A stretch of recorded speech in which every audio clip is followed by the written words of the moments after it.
بسم اللہ الرحمن الرحیم۔ چہل احادیث کا سلسلہ چل رہا تھا اور ہم نے حدیث نمبر 32 پڑھی تھی، وَاصْبِرْ عَلَى الْبَلَاءِ وَالْمُصِیبَةِ۔ اس کے ضمن میں قرآن پاک سے ایک آیت مبارکہ ہم نے ترجمہ اور تفسیر کے ساتھ پڑھ لی۔ اب ہم اسی کے ضمن میں جو احادیث کا ذخیرہ ہے اس میں سے ایک حدیث مبارکہ پڑھتے ہیں۔ چنانچہ بخاری شریف میں ایک حدیث مبارکہ ہے جس کا نمبر ہے 5645 یعنی 5645۔ اس حدیث مبارکہ میں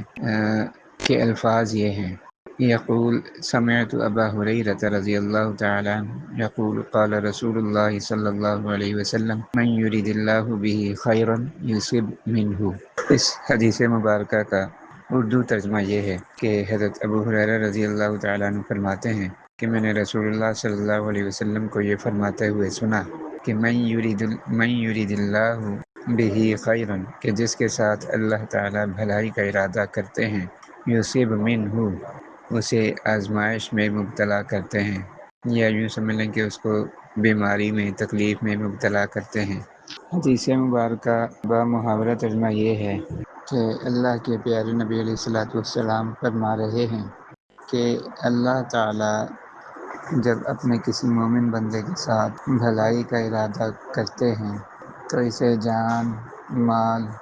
اور اہل و عیال کے سلسلے میں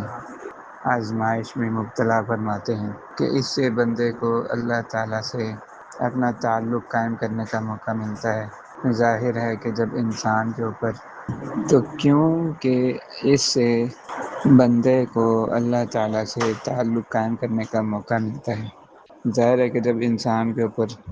کوئی آزمائش آ جائے، اس کی ذات کے اوپر، یعنی کوئی تکلیف، کوئی بیماری آ جائے، کوئی حادثہ ہو جائے، یا مال کے اوپر کوئی مالی نقصان ہو جائے، کوئی کاروبار میں نقصان ہو جائے، یا بیوی بچوں کے اوپر کوئی پریشانی، کوئی آزمائش، کوئی تکلیف آ جائے، تو انسان اپنے طور پہ کوشش تو کرتا ہے، بھاگ دوڑ کرتا ہے کہ میں اس مسئلے کا حل نکالوں، لیکن جب معاملہ سیریس ہو اور بات اپنے بس سے باہر ہو تو فوراً انسان کی پہلی نظر جدھر جاتی ہے نا، وہ اللہ تعالیٰ کی ذات ہے۔ فوراً انسان کی نظر اللہ پر جاتی ہے اور انسان اللہ تعالیٰ سے مانگتا ہے، اللہ تعالیٰ سے رحم کی اپیل کرتا ہے کہ یا اللہ معاف فرما دے، یا اللہ کرم فرما دے، یا اللہ آسانی فرما دے، یا اللہ اپنی مدد شامل حال فرما دے۔ اس قسم کی باتیں اللہ تعالیٰ کے ساتھ کرتا ہے تو نتیجتاً کیا ہوتا ہے کہ اللہ تعالیٰ اس کے گناہ معاف فرما دیتے ہیں اور اللہ تعالیٰ اس کے درجات کو بلند فرما دیتے ہیں۔